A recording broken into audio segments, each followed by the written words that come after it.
Mapagpalang araw po sa inyong lahat. Lalong-lalo na po sa iyo, Kuya Chris. Tawagin mo na lamang po ako sa pangalang Paulo.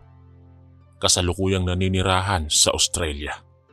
Kasama ang aking asawa at 2 anak. Dito kami namumuhay ng payapa. Ngunit ang mga alaala ng aking nakaraan ay sa Pilipinas ay nananatiling buhay sa aking isipan. Lalo na ang mga karanasang puno ng takot at misteryo na nagsimula noong ako'y bata pa. Noong ako'y 14 na taong gulang pa lamang, lumaki ako sa isang tahimik na nayon sa Bacolod sa Negros Occidental.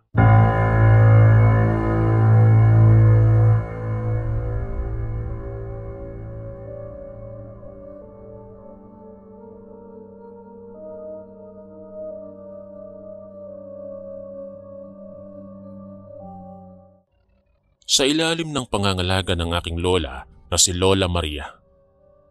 Namatay ang aking ina ilang araw matapos akong ipanganak dahil sa isang malalang karamdaman sa kanyang sinapupunan. Habang ang aking ama naman ay nag-asawang muli at lumayo sa amin. Si Lola Maria ang naging aking mundo. Isang matandang may matibay na pananampalataya at malalim na kaalaman sa mga sinaunang paniniwala.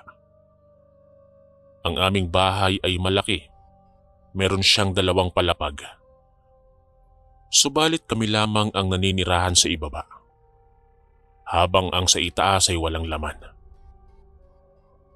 Napapalibutan ito ng malawak na sakahan ng nyog at kakao na nagbibigay sa amin ng kabuhayan mula pa noon. Si Lola Maria ay mapamahiin. Laging nagsasabi ng mga kwento tungkol sa mabuti at masamang nilalang. Naniniwala siya sa mga alagad ng Diyos at sa mga kampo ng kadiliman na nagiging dahilan ng aking matinding takot sa gabi. Hindi ako lumalabas ng walang pahintulot, lalo na kapag madilim na. Dahil ang banyo namin ay malapit lamang, ngunit parang libu-libong hakbang ang layo sa aking pakiramdam. Ang kultura ng mga kwentong katatakutan ay bahagi ng aking paglaki. At ito ang naging pundasyon ng aking mga bangungot. Lagi akong natatakot sa dilim at si Lola ang aking proteksyon na laging nasa tabi ko. Isang bagay na hindi ko makakalimutan ay ang habak na laging ipinapasuot sa akin ni Lola. Ito ay isang maliit na supot na nakabalot sa pulang tela. Naglalaman ng aking pusod na nalubog sa langis na may tawas at tipak ng sinukuan. Ayon kay Lola, ito ay pangontra sa usog, bati, kulam at maldisyon. Isang pangkalahatang proteksyon. Bilang bata, ayaw kong isuot ito dahil sa kanyang laki at kapansin-pansin na anyo na nagiging dahilan ng pangungutya mula sa mga kaibigan at kaklase ko. Madalas akong kinukutya nila na sinasabing ignoranteng tao ako at minsan ay nauwi pa sa away. Isang beses, habang naliligo ako sa ulan, tinawag nila akong parang isang katutubo na nagiging sanhi ng aking kahihiyan. Sa kabila ng aking pagtanggi, laging binibigyang diin ni Lola ang kahalagahan nito. Kapag hindi ko ito isinuot, nag-aalala siya ng husto na para bang may malaking panganib na nakabanta. Ang sakahan namin ay may mga saop na nag-aalaga at kami ay tumatanggap ng pera mula sa ani na nagbibigay sa amin ng komportableng buhay. Ngunit ang mga kwento ni Lola tungkol sa mga nilalang na hindi nakikita ay nagiging buhay sa aking imahinasyon. Lumalaki ako sa gitna ng paniniwalang ito na nagiging bahagi ng aking pagkatao. Ang nayon sa Bacolod ay puno ng mga kwento ng misteryo. At ang aming bahay ay parang isang kuta laban sa mga hindi nakikitang puwersa. Isang hapon, habang ako'y mag-isa sa bahay, matapos magising mula sa tanghaling tulog, dumating ang isang estrangherong lalaki na may katandaan. Nagtanong siya tungkol sa kinaroroonan ni Lola. Ngunit ang kanyang mga kilos ay kakaiba. Ang kanyang mga mata ay laging lumilinga na para bang sinusuri ang buong bahay. Nakaramdam ako ng pagtataka at takot dahil ang kanyang tingin ay parang may masamang balak. Agad kong isinara ang pintuan at sinilip siya mula sa bintana. Naglakad-lakad siya sa paligid na para bang nagmamapa ng lugar. Hanggang sa nawala siya sa likod ng bahay. Sinubukan kong hanapin siya sa iba't ibang bahagi. Ngunit wala na siya. Ang pangyayaring iyon ay nag-iwan sa akin ng matinding kaba na para bang may lihim na banta sa hangin. Pagdating ng gabi, ibinahagi ko kay Lola ang nangyari. Nag-alala siya at nagbigay ng babala na huwag kong kausapin o pagbubuksan ng pintuan ang sinumang estranghero kapag ako'y mag-isa. Hindi niya nakita at nakilala ang lalaking matanda, ngunit ang kanyang katahimikan ay nagdulot sa akin ng higit na pagkalito. Kinulit ko siya, ngunit sa halip na sumagot, tinanong niya kung suot ko ba ang habak. Nang sabihin kong hindi, nagalit siya at ipinaalala ang kahalagahan nito bilang proteksyon laban sa mga masasamang nilalang. Ipinaliwanag niya na ang habak ay nagiinit kapag may banta, na nagiging senyales ng panganib. Ang kanyang galit ay nagmula sa pag-aalala at mula noon ay naging mas maingat ako sa pagsusuot nito. Sa mga sumunod na araw, patuloy ang aking buhay sa eskwela at sa bahay. Madalas akong tumambay sa isang maliit na burol na puno ng bayabas. Malapit lang ito sa isang kamalig at batis na may malinis na tubig. Ito ang aking paboritong lugar upang magpalipas ng oras kasama ang mga kaklase ko. Isang araw, matapos ang maagang uwian mula sa paaralan, nagpaiwan ako roon habang ang iba ay umuwi na. Habang papalubog ang araw, nakita ko ulit ang estrangherong lalaki sa di kalayuan. Hindi ko suot noon ang habak, ngunit dali-dali kong kinuha ito mula sa bag at nagulat sa init nito na nagdulot ng matinding kaba sa aking dibdib. Tumakbo ako patungo sa kalsada. At nang huminto ako, nakita kong nakatayo lamang siya at nakatingin sa akin. Ang kanyang tingin ay puno ng banta at nakikipagtitigan ako sa kanya habang handa akong tumakbong muli. Yumuko siya at umalis, ngunit ang takot ay nanatili sa akin. Malapit na sa bahay, sumaglit ako sa tindahan upang bumili ng tinapay dahil nagugutom ako. At habang kumakain, bigla siyang tumabi sa akin at hinawakan ng aking paa ng mahigpit na naging dahilan para hindi ako makatayo. Ang kanyang presensya ay nagdulot ng matinding takot at ang aking mga luha ay tumulo nang hindi ko mapigilan. Sa kanyang presensya, naramdaman ko ang matinding kahinaan.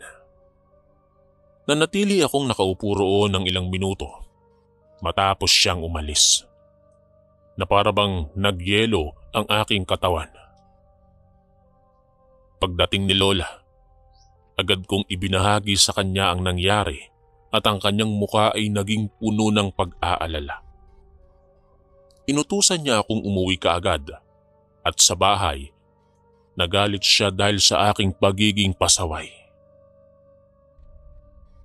Upang maiwasan ang parusa, lumuhod ako sa harap ng altar na naging disiplina namin upang maging maingat ako sa susunod. Sa gabing iyon, matapos ang hapunan, lumabas si Lola na para bang may inaasikaso ng mabilis na nagdulot ng higit na kuryosidad sa akin. Habang kami ay patulog na, ibinahagi niya ang lihim na naging dahilan ng lahat ng ito. Ang estrangherong lalaki ay tiyuhin ko mula sa panig ng aking ina na yumao. Matagal na raw akong nais kunin bilang kapalit sa nawalang lahi. Subalit si Lola ang nagiging hadlang. Dahil ako'y nasa kanyang pangangalaga, walang nangyayari. Ngunit kung nasa panig ng mga kaanak ng ina ko, maaaring nag-iba na ako. Ang karanasang ito ay naging simula ng aking matinding takot at pag-unawa sa aking pinagmulan. Sa pagpapatuloy ng aking buhay sa Bacolod, ang mga alaala ng estrangherong lalaki ay nanatiling buhay sa aking isipan, na nagiging sanhi ng aking matinding pagkabalisa. Si Lola Maria ay naging mas maingat. Lagi siyang nagbibigay ng babala tungkol sa mga hindi kilalang bisita at ang kahalagahan ng habak. Ang aming bahay ay parang isang santuaryo na nakapalibot sa mga puno ng niyog na nagbibigay ng anino sa araw at misteryo ng gabi. Ang sakahan ay patuloy na nagbibigay ng kabuhayan, ngunit ang hangin ay tila puno ng lihim na banta na nagiging bahagi ng aking pang-araw-araw na gawain. Isang gabi, habang ako'y natutulog, nagising ako sa mga kakaibang ingay mula sa labas. Parang may mga hakbang na lumalakad sa paligid. At si Lola ay lumalabas upang tabuyin ang mga ito, na para bang nagpapaalis ng mga ligaw na hayop. Minsan naririnig ko ang paghagis niya ng mga bato patungo sa mga tambakan ng lumang kagamitan sa gilid mismo ng bahay, na nagdudulot ng kalampag na nagpapataas ng aking takot. Ang kanyang mga kilos ay parang ritual na may mga bulong at kumpas ng kamay na hindi ko naiintindihan. Sa aking murang isipan, inakala kong may problema siya sa kanyang pag-iisip. Ngunit sa kalaunan, naiintindihan ko na ito ay bahagi ng kanyang proteksyon laban sa mga hindi nakikitang puwersa. Ang mga kwento ni Lola tungkol sa aking ina ay nagiging mas malinaw. Namatay siya matapos akong ipanganak, at ang kanyang itsura noon ay nagiging sanhi ng gulat sa lahat. Ayaw niyang manganak sa ospital dahil sa takot na malantad ang kanyang tunay na anyo, na isang senyales sa kanyang pinagmulan. Ang mga kapatid niya ay naghihintay sa labas na handang kunin ako bilang kapalit. Subalit si Lola at ang kumadrona ang naging hadlang. Ang proseso upang maging ganap ay hindi nangyari sa akin dahil sa kanyang pangangalaga, na naging dahilan ng aking kaligtasan noon. Sa gitna ng mga ito, nagdesisyon si Lola na lumipat kami ng tirahan upang maiwasan ang panganib. Ang aking mukha ay naging puno ng takot at ayaw ko nang pumasok sa eskwela, na naging sanhi ng aking pagmumukmuk sa silid. Naiintindihan niya ang aking damdamin at ipinaalam na lilipat kami sa bahay ng aking tiyo sa Iloilo. Ang tiyo kong si Ramon ay nasa abroad at ang kanyang bahay ay malaki at malapad na naging bagong simula para sa amin. Ang lupain sa Bacolod ay ipinagkatiwala sa isang kaanak na naging bahagi ng aming paghahanda sa pag-alis. Sa paglipat namin sa Iloilo, ang bagong lugar ay nagbigay ng panibagong simoy ng hangin. Ang bahay ni Tiyo Ramon ay isang palapag na malawak at napapalibutan ito ng puno at hardin. May katiwala roon na nagngangalang Manang Elena. Isang babaeng may edad na at naging tagapag-alaga sa amin. Siya ang naghahatid sundo sa akin sa bagong paaralan at ang buhay ay tila naging normal muli. Si Lola ay naging mas masaya na nagbibigay ng layaw sa akin habang pinapanatili ang disiplina. Ang habak ay nananatiling suot ko na naging bahagi ng aking pang-araw-araw na gawain. Ngunit isang buwan ang nakalipas. Nang umuwi si Lola sa Bacolod upang tingnan ng lupain, naiwan akong kasama si Manang Elena. Sa gabing iyon, nakaramdam siya ng kakaibang presensya na naging sanhi ng kanyang pagkabalisa. Naglagay siya ng bawang sa mga kurtina at bintana na nagiging pangontra sa mga masasamang nilalang. Ang kanyang mga kilos ay nagdudulot ng kuryosidad sa akin at nang tanungin ko, ipinaalam niya na may nakita siyang kakaibang imahe sa likod ng bahay. Nagkumahog ako patungo sa silid at kinuha ang habak na naging mainit na nagpapatunay sa kanyang obserbasyon. Sumilip ako sa bintana at nakita ang isang figura sa madilim na bahagi na naging sanhi ng aking panginginig ng katawan. Agad kong sinara ito at nagtalukbong ng kumot. Maya-maya pa, pumukas ang ilaw sa kusina at nakita ko ang anino na lumilipat. Bumangon ako at bahagyang binuksan ang bintana, ngunit bigla itong lumitaw ng malapitan. Namumula ang mga mata nito na naging sanhi ng aking pagkagulat. Ang kanyang presensya ay naging buhay na bangungot at ang kanyang bulong ay nagiging babala sa aking isipan. Sa kusina, nakita ko si Manang Elena. Nakapwesto sa sulok na may hawak na patalim. Ang nilalang ay nasa pintuan na may buhaghag na buhok at pangit na mukha na naging malinaw sa liwanag. Ang kanyang tawa ay naging sanhi ng aking matinding takot. At ang kanyang pagkilala sa akin bilang pamangkin ay nagiging patunay ng kanyang layunin. Itinulak ko ang pintuan at kinandado ito, habang ang kanyang kalampag ay nagiging sanhi ng aming pagsigaw ng tulong. Maya-maya pa'y dumating ang asawa ni Manang Elena na si Mang Pedro, kasama ang anak na si Bong. At ang kanilang presensya ay naging dahilan ng pag-alis ng nilalang. Binantayan nila ang bahay ng buong gabi. At ang karanasang iyon ay naging simula ng higit na paghahanda. Lumiban ako sa klase at ibinahagi ko kay Manang Elena ang aking pinagmulan na naging sanhi ng kanyang pag-unawa. Dumulog si Mang Pedro sa isang albularyo na si Mang Luis na dumating na may mga bagakay na pinatulis at inilagay sa bakod.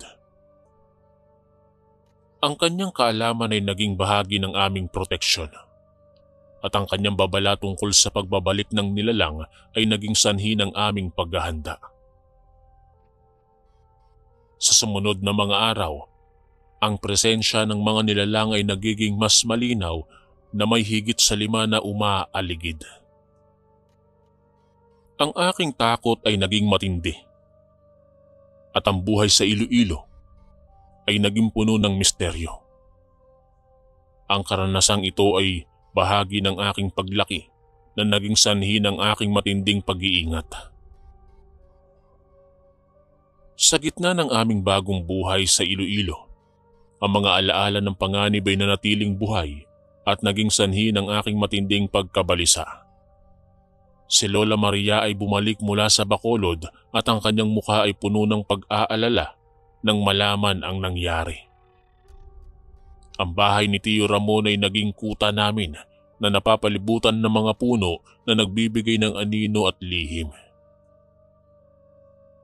Ang katiwala na si Manang Elena ay naging mas maingat at ang kanyang pamilya ay naging bahagi ng aming proteksyon.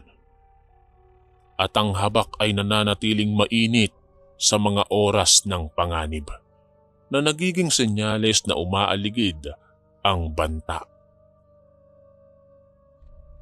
Ang albularyo na si Mang Luis ay naging regular na bisita. Nagbibigay siya ng mga ritual at pangontra. Ang kanyang nalalaman tungkol sa aking pinagmulan ay naging malinaw na naging sanhi ng aking pagkamangha. Ang marka sa aking kaluluwa ay naging patunay ng aking lahi at ang proseso upang maging ganap ay naging hadlang dahil sa pangangalaga ni Lola. Ang mga gabi ay naging puno ng bantay na may paglilibot ni Mang Pedro at Bong sa paligid. Ang aking takot ay mas tumindi at ang buhay ay naging isang serye ng paghahanda. Hanggang sa tumigil ako sa pag-aaral at naging sanhi ito ng pagbisita ng mga kaklase at guro ko sa akin at kanila naman itong naunawaan. Ang aking mataas na marka ay nasayang. Ngunit ang takot ay naging mas malakas kaysa sa pagnanais na makapag-aral. Ang mga kwento ko sa aking mga anak sa Australia ay naging sanhi ng kanilang takot. Subalit ang aking asawa ay naging tagapamagitan upang maunawaan nila. Sa isang araw ng paghahanda, ang lahat ay abala sa paglalagay ng mga pangontra. Ang asawa ni Manang Elena ay nagpapausok habang si Lola ay nagsasaboy ng asin, abo at dahon sa paligid. Kahit ang bubungan ay naging bahagi ng ritual na naging sanhi ng aming paghahanda sa darating na panganib. Ang mga nilalang ay naging mas matyaga at tinitiis ang sakit mula sa pangontra. Ang lugar ay malayo sa kapitbahay na naging pabor sa mga umaaligid na nilalang. Sa gabing iyon, nagpakita ang aking tiyuhin sa harap ng bahay na puno ng tapang at banta.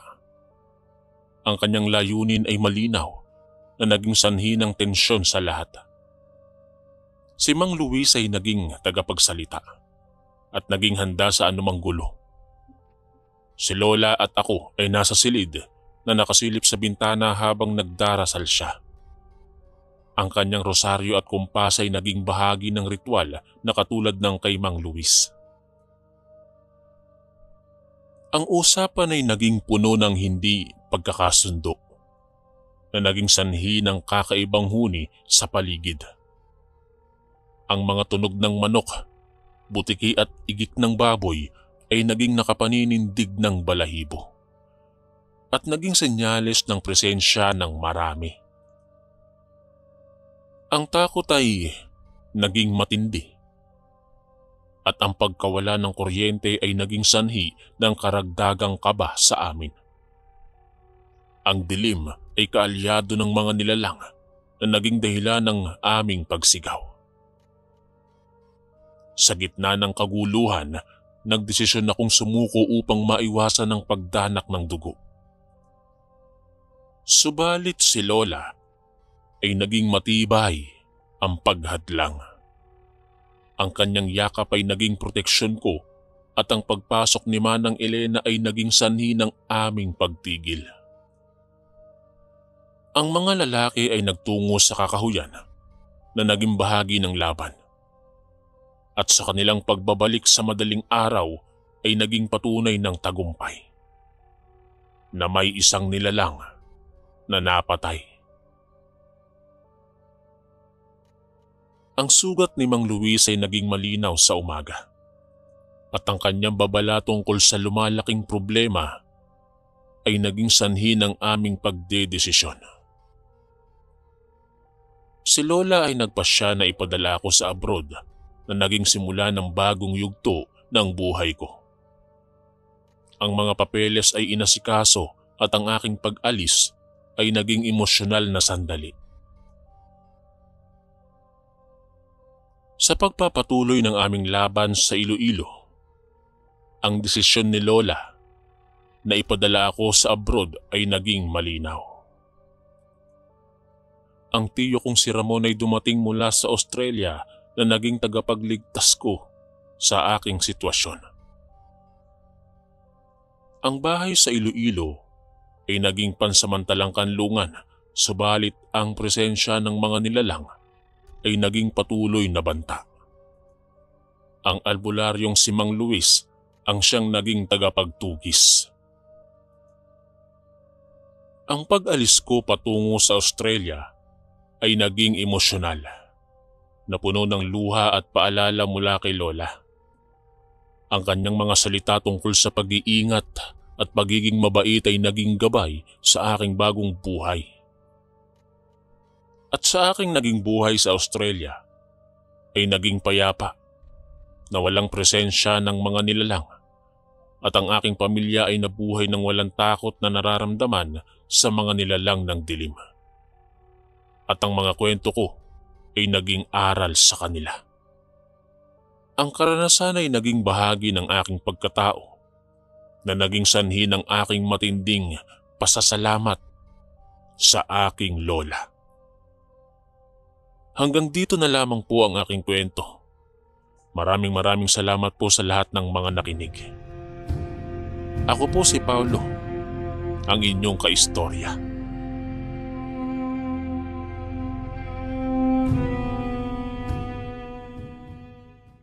Magandang araw, Kuya Chris. Lalo na po sa inyong mga masugid na tagapakinig. Tawagin niyo na lang po ako sa pangalang Eddie, Tubong Mindanao. Hindi ko na po babanggitin kung saan sa Mindanao dahil para na rin sa pribadong buhay ng mga taga rito. Lalo na't hindi lahat ay makakaunawa o makakasaklaw sa kwentong sumisikat na sa panahon natin na nabuhay sa lumang dekada. Kuya Chris, may kwento akong ihahayag sa inyo. Ngunit ang kwentong ito ay salin-salin na rin. Hindi ko na alam kung may dagdag o bawas na ito. Ayon sa aking lolo, naitago na lang natin sa pangalang Paeng, taong 1877 sa bayan na ito sa parting Mindanao, kung saan hindi pa masyadong masibilisasyon ang bayan, ay may isang istorya na matagal nang tiniklop ni lolo ang pahina. Ngunit bago siya namatay ay kanya itong ibinahagi sa aming mga apo niya. Ayon sa kanya, ang pinakaulo sa kanilang angkan na si Lolo Amboy ay naatasang magbantay sa paligid. Simula noong napapabalitang may mga namamatay sa kanilang baryo na halos wakwak ang katawan. Walang nakakaalam kung sino ang pumapatay. Hayop ba ito o tao? Isang araw nun, Kuya Chris, habang nangangahoy ang kanilang mga kanayon, ay may namataan silang aso na panay ang kahul. Tinawag nila ito ngunit hindi sila nito pinapansin. Panay pa rin ang kahul nito sa isang bahagi ng kakahuyan kung saan may malaking puno ng tuod kung tawagin. Maganda ang kulay ng asong yon na noon lang din nila nakita. Kaya naman naisip nilang baka may naninirahan sa masukal na kagubatan na yon. Muli nilang tinawag ang aso ngunit patuloy lamang ito sa pagkahol. At habang papalapit sila ay mas patapang ng patapang ang tunog ng kahol nito. Sinabihan ng isa sa mga taong bayan ng kanilang mga kasamahan na mag-iingat dahil baka kagatin sila. Mukha nang hindi mabait ang aso at handang manlapa kapag nagkataon.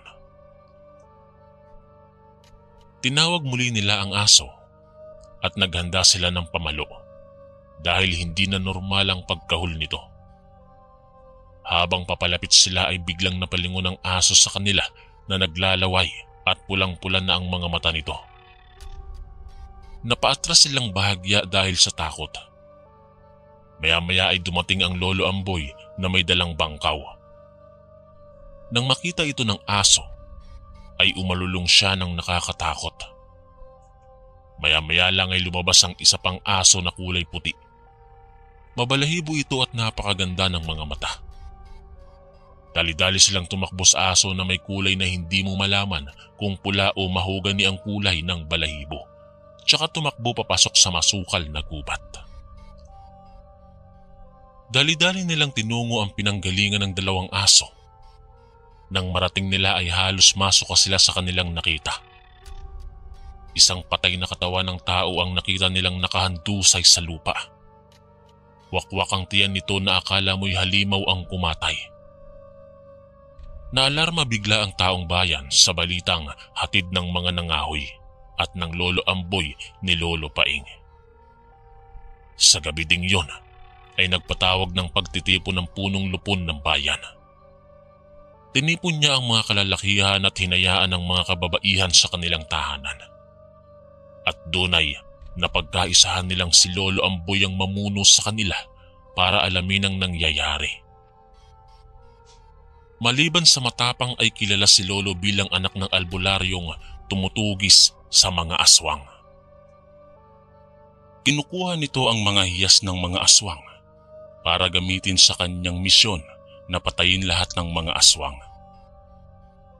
Kahit albularyo ang ama ni Lolo Amboy, ay hindi ito nagpapaniwala sa mga aswang. Anya, wala pa namang napatunayan na totoong may aswang, bagay na madalas nilang pagtalunan ng kanyang ama.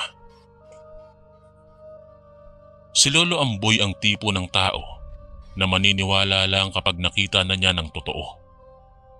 At kapag personal na niya itong makakaharap at makakasagupa. Kaya naman walang pagdadalawang isip na tinanggap ni Lolo Amboy ang hamong siya ang mamuno sa paghahanap. Tuwing gabi nagmamasid si Lolo Amboy sa gubat kung saan namataan nila ang asong nakita noong isang araw. Kasama ang 5 tao ay tinungo nila Lolo Amboy ang lugar kung saan nila namataan noon ang 2 aso. Ngunit bigo silang makita ito. Ni hindi nagpakita ng kahit anong bakas ang 2 aso. Hindi naman iniisip ni Lolo Amboy na ang mga ito ang salarin. Bagkos iniisip niyang ito ang nakakaalam kung sino ang salarin. Bigong umuwi ang grupo ni Lolo Amboy at sinabi ng ama ni Lolo Amboy na matalino ang mga aswang. Alam nila kung kailan sila aatake o kailan sila lalabas. May iba't ibang uri ang aswang. At ang gabunan, ang pinakamatindi sa lahat ng aswang na hanggang ngayon ay hindi pa nakakasagupa ng ama ni Lolo Amboy. Mahirap makasagupa ang ganong klaseng aswang dahil sa liksi at bangis nito. Hindi na nito kailangang hintayin ng gabi para makapambiktima. Natawa na lamang si Lolo Amboy sa mga kwentong sa kalsada niya madalas marinig. Nagtungo si Lolo Amboy kasama ng mga kaibigan niya sa gubat upang manguha ng kahoy na panggatong. Habang namumulot sila ay namataan niya ang 2 asong biglang tumakbo sa masukal na gubat. Sinabihan niya ang kanyang mga kasamahan na susundan niya ang aso. Nagpresenta naman silang sumama dahil nais din nilang malaman kung saan ito pupunta. Pumasok sila sa masukal na gubat na noon lamang nila napuntahan. Madalas kasing sabihin ng mga matatanda sa kanila na huwag tutungo doon dahil masyado na itong liblib at mapanganib. Talamak kasi ang mga mababangis na hayop sa gubat na yon at mga ahas, kaya ipinagbabawal sa kanila ang maligaw doon o magtungo doon. Ngunit mapanganib man ay tinungo ni Lolo Amboy ang gubat para malaman kung saan papunta ang mga aso. Nasusugatan siya dahil sa dami ng talahib sa gubat na yon. Hindi pa kasi masyadong abot ng tao ang lugar na yon, kaya masyado pang masukal. Ingat na ingat si Lolo Amboy dahil baka may ahas sa paligid. Hindi naman kaya'y mga baboy ramo na pagala-gala sa gubat. Habang tinatahak ni Lolo Amboy ang gubat na yon at ng kanyang mga kasama, naririnig nila ang mga unggoy na nag-iingay habang palipat-lipat sa sanga ng mga puno. Narinig pa niya ang sinabi ng isa sa kanyang mga kasama na nakakatakot ang lugar. Pinigilan ni Lolo Amboy ang mga kasama nang makita niya ang asong papalapit sa isang bahay. Nagkatinginan pa sila dahil ngayon lamang nila nalaman na sa masukal na kagubatan ay may bahay na nakatirik. Nakita nilang may matandang bumababuhat dito, habang ang isa ay nagsisiga. Agad na lumapit si Lolo Amboy na ikinagulat ng dalawang matanda. Agad siyang nagtanong kung may nakita ba ang dalawang asong kulay puti at parang kulay pula na parang mahogani ang isa.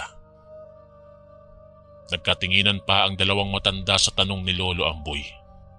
Tsaka sinabing wala silang nakitang aso na pagala-gala sa lugar nila.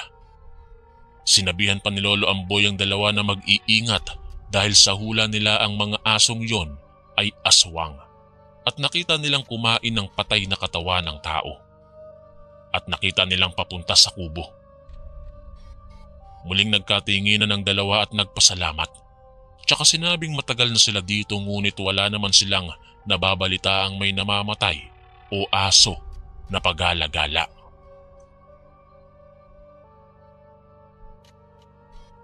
Isang malakas na sigaw ang umalingaw-ngaw sa kahabaan ng gubat.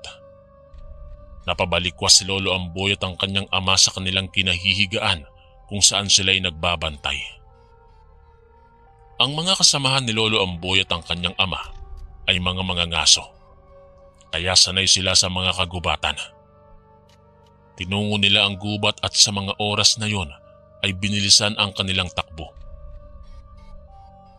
Agad na nilabas ng ama ni Lolo Amboy ang kanyang latigo na gawa sa suha. Napakahaba nito at malaki ang mga tinik. Ang kanyang mga kasamahan naman ay inilabas ng mga ito ang kanilang kagamitan sa pangangaso. At si Lolo Amboy ay ang kanyang bangkaw na gawa sa kawayang may tanso sa dulo ang kanyang dala. Pagdating sa gubat ay nakita nila ang dalawang asong tumatakbo. Agad na sinundan nila ang mga ito, ngunit masyadong mabilis. Sa kubo kung saan nakita ni Lolo Amboy sila dinala ng kanilang mga paa. Naghanda sila dahil hindi masyadong maganda ang aura ng gabi. Mapanglawang liwanag ng buwan habang sinasayaw ng malamyos na hangin ng paligid. Ang katahimikan ng gabi ay nakakabingi habang ang agos ng batis lang ang nagsisilbing musika sa paligid. Tahimik na ang bahay na nakatayo sa gitna ng matatayog na mga puno. Sinasayaw pa ng hangin ng mga dahon ng puno na nakapalibot dito. Walang senyales ng mga aso silang namamataan. Napakatahimik ng gabi sa ilalim ng mapanglaw na sinag ng buwan. Sinabihan sila lolo ng kanyang ama na mag-iingat dahil mas mapanganib ang sobrang katahimikan. Huwag silang papalinlang sa kagandahan ng paligid. Nararamdaman niyang naroroon lang ang aswang. Napatago sila nang biglang umusok ang kusina ng kubo. Senyales, nagising na ang nasa loob. Magmamadaling araw na noon. Nakita na rin nila ang dahan-dahang pagbukas ng lampara sa loob. Mga tunog ng kutsarang tila hinahalo sa baso ang kanilang naririnig. Marahil ay nagkakape na ang sinumang nasa loob. Sinabihan sila lolo ng kanyang ama na umalis muna sa lugar at suriin ang paligid dahil pakiramdam niya malakas na aswang ang nananalansa sa bayan. Napailing na lamang ang ama ni Lolo Amboy sapagkat isang tao na naman ang nabiktima ng mga aswang o halimaw. Sa wari nila hindi taga rito sa bayan nila ang patay. Dahil kilala naman nila halos lahat ng nakatira sa bayan. Muling tinipon ng punong lupon ng bayan ang mga kalalakihan. At ang mga sanay sa pangangaso kasama ang ama ni Lolo Amboy at maging siya ang inatasang muling pumasok sa gubat kung sakaling may mangyari.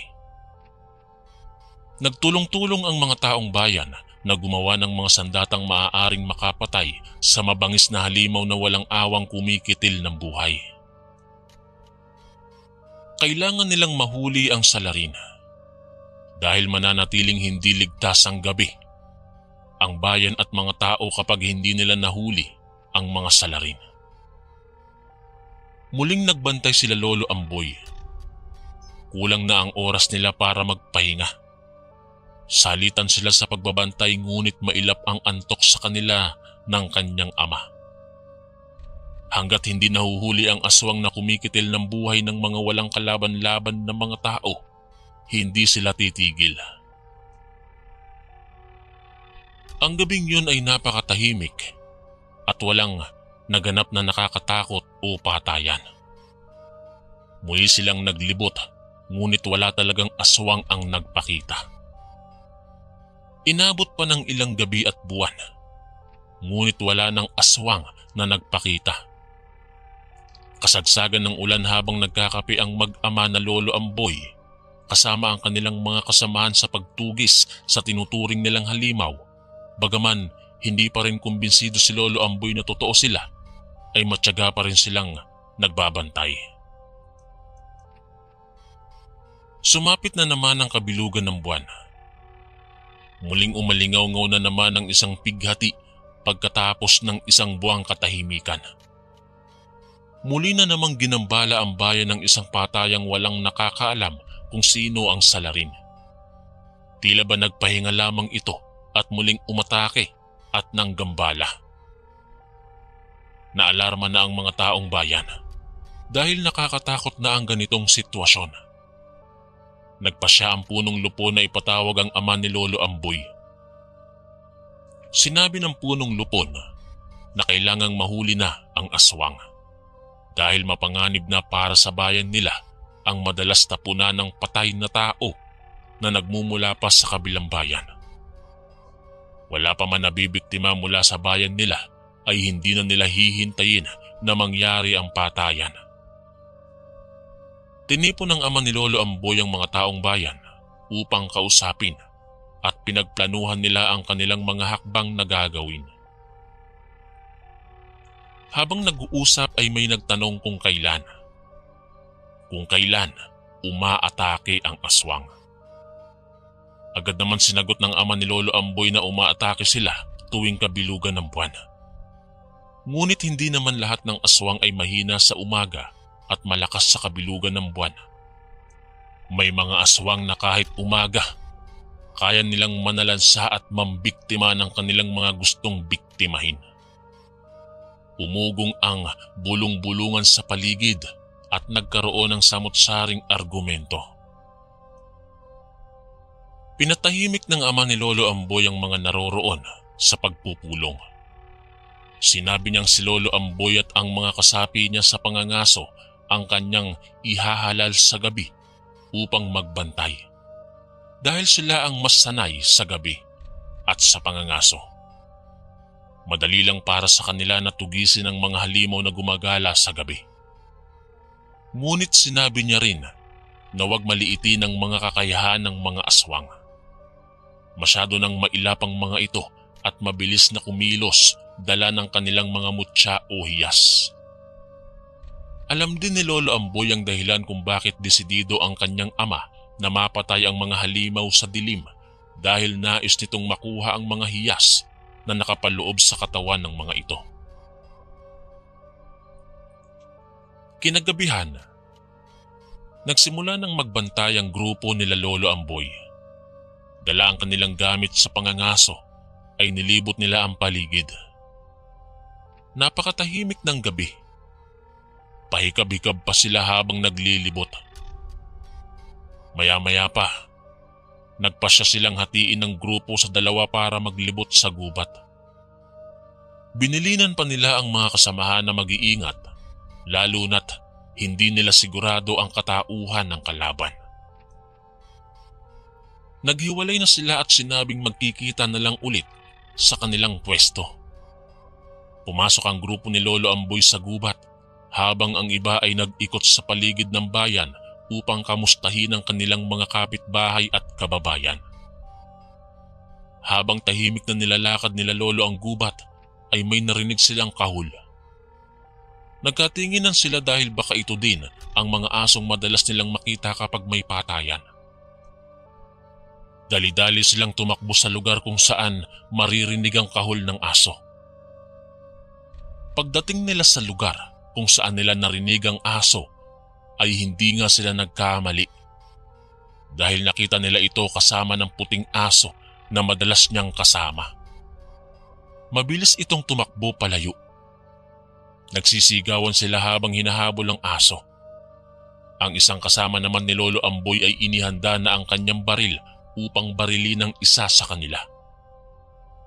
Nang akto na niyang ipuputok ay nagulat pa siya nang biglang mapatingin ang mga ito sa kanya. Nanlaki ang mata niya nang biglang sumakit ang kanyang tiyan. Nabitiwan niya ang kanyang baril at agad na namilipit sa sakit. Napaluhod siya sa sobrang sakit ng kanyang sikmura. Halos magsuka na siya dahil pakiramdam niya ay may kung anong pumipigas sa kanyang bituka. Inutusan ni Lolo Amboy ang dalawa sa kanyang mga kasamahan na dalhin sa bayan ng kanilang kasama na namimilipit sa sakit ng tiyan at dalhin sa kanyang ama. Sinundan nila Lolo Amboy ang dalawang aso. Nang makarating sila sa masukal na gubat, ay nakita nilang patungo ito sa lugar kung saan naroroon ang dalawang matanda na nakausap nila nung nakaraang araw. Papasok na sana sila sa gubat nang may humarang sa kanila na nilalang na nakakatakot. Naglalaway ito habang gulo-gulo ang kanyang buhok. Napakaitim nito at matulis ang mga ngipin. Napasigaw sa gulat ang isa sa kanilang mga kasama. Mas lalo pang lumakas ang sigaw ng halimaw nang lumabas ang buwan. At mas lalo itong naging agresibo. Napaatras sila sa takot dahil alam nilang hindi nila kakayanin ang aswang na nasa harapan. Sinabi ni Lolo Amboy na marahil ito ang dalawang matanda sa gubat. Binilinan niyang mag-ingat ang mga ito dahil baka biglang lumutang ang isang halimaw pa. Naghanda sila sa pagsalakay ng mga aswang habang palapit ito ng palapit sa kanila. Siya naman ang pag-atras nila. Hinanda ni Lolo Amboy ang kanyang bangkaw upang sa oras na sumugod ang aswang ay mapupuruhan niya ito. Umalulong ang aso sa hindi kalayuan at nagulat sila nang makita itong nakatayo sa unahan lamang nila. Napakaganda ng kulay nilang dalawa. Sa tanang buhay ni Lolo Amboy ay noon lamang siya nakakita ng aso na ganon kaganda. Nagulat sila nang mapasigaw ang isa sa mga kasama niya at laking gulat niya nang dinaganan ito ng isang babae na napakahaba ng buhok. Ang kamay nito ay parang bangkaw ni kamatayan sa tulis. Walang dalawang sabing pinaputukan ito ng isa sa mga kasama niya ang babae. Ngunit bigo siyang patamaan ito. Tumalon kasi ito at pumatong sa balikat ng malaking aswang na nakatayo sa harap nila. Doon lang nila napagtanto na napakalaki pala talaga ng aswang na nasa harapan nila dahil kaya nitong buhatin sa balikat ang babaeng aswang. Tatalon pa sana ang babaeng aswang nang biglang tumalon ng puting aso tsaka siya sinakmal. Nagsisisigaw ang aswang at nagpupumiglas ngunit hindi siya makawala. Napatiimbagang ang malaking aswang at aktong tatakbo sa kanyang kasama Ngunit mabilis pa sa kidlat na sinakmal siya ng isa pang aso.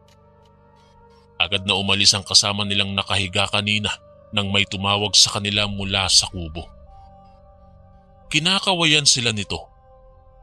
Hindi na nagdalawang isip na tumakbo sila Lolo Amboy sa kubo at nagulat sila nang makita ang taong kumakaway at tumatawag sa kanila.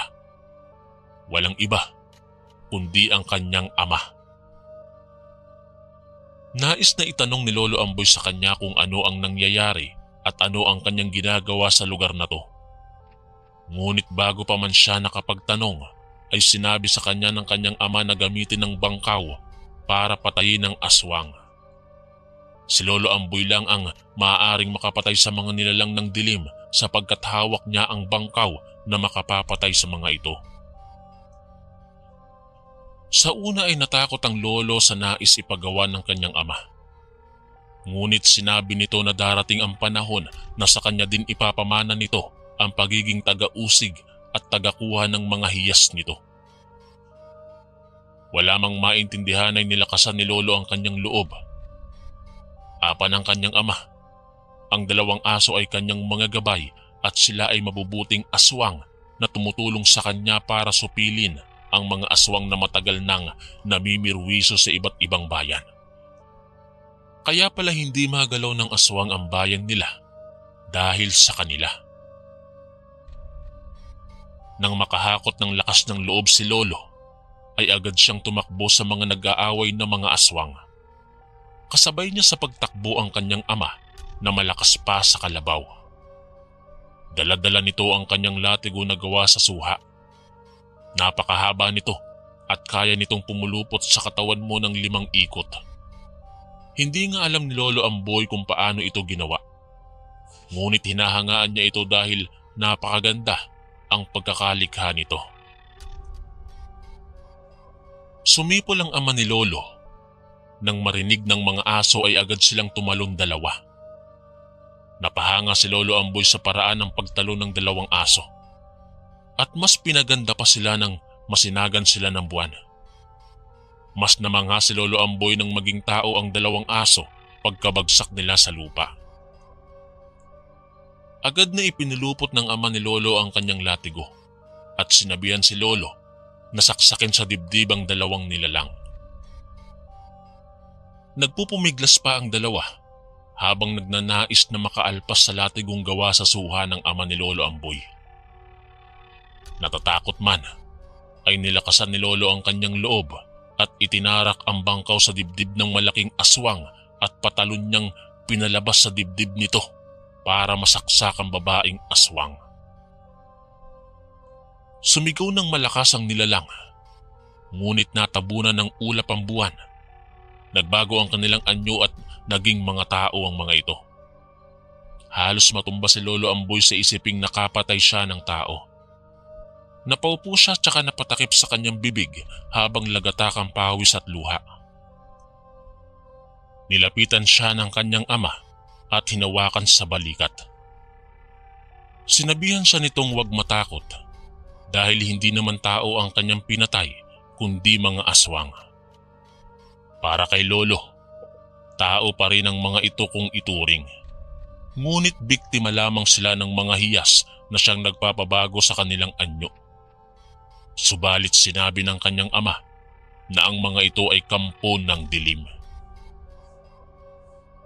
Lumapit ang kanyang ama at ang 2 matanda, tsaka dinasala ng 2 nilalang. Kasalukuyan na itong nakahandusay at natanggal na ang bangkaw. Hinuhugasan ito ng isa sa mga kasama niya dahil hindi niya kayang tumayo dahil sa panginginig ng kanyang kalamnan. Habang pinapanood na dinadasala ng kanyang ama ang 2, ay may lumabas sa mga bibig nito na tila itim na bato. Agad itong binalot ng kanyang ama sa pulang tela tsaka ibinigay sa 2 matanda. At agad na naglaho ang mga ito. Inilibing nila ang 2 sa katabing kubo. Tsaka lang napansin ni Lolo Amboy ang maraming kahoy na tila krus. At ayon pa sa ama ni Lolo, ay libingan ng mga aswang ang lugar na to at ang 2 matanda ay ang kanyang gabay na aswang. Sa panahon ngayon, Kuya Chris, mahirap na paniwalaan ang ganitong mga kwento. Para kasing palabas sa telebisyon kung ating iisipin. Ako man ay hirap na paniwalaan dahil hindi ko inabot ang ganitong mga kwento kung hindi pa ikinuwento sa akin ni Lolo Paing. Sa ngayon ang Mindanao, Kuya Chris, ay isa na sa pinakamasagana sa lahat ng yaman at hindi na siya katulad ng dati na magubat at maraming aswang. Salamat muli, Kuya Chris, at magandang araw. Ako po si Eddie, ang inyong kaistorya dito sa Mindanao. Maraming salamat po mga kaistorya sa pakikinig. At kita-kits po ulit bukas para sa isa na namang nakakatakot na kwento. Ito po si Kuya Chris, ang inyong kaistorya. God bless po at ingat po lagi.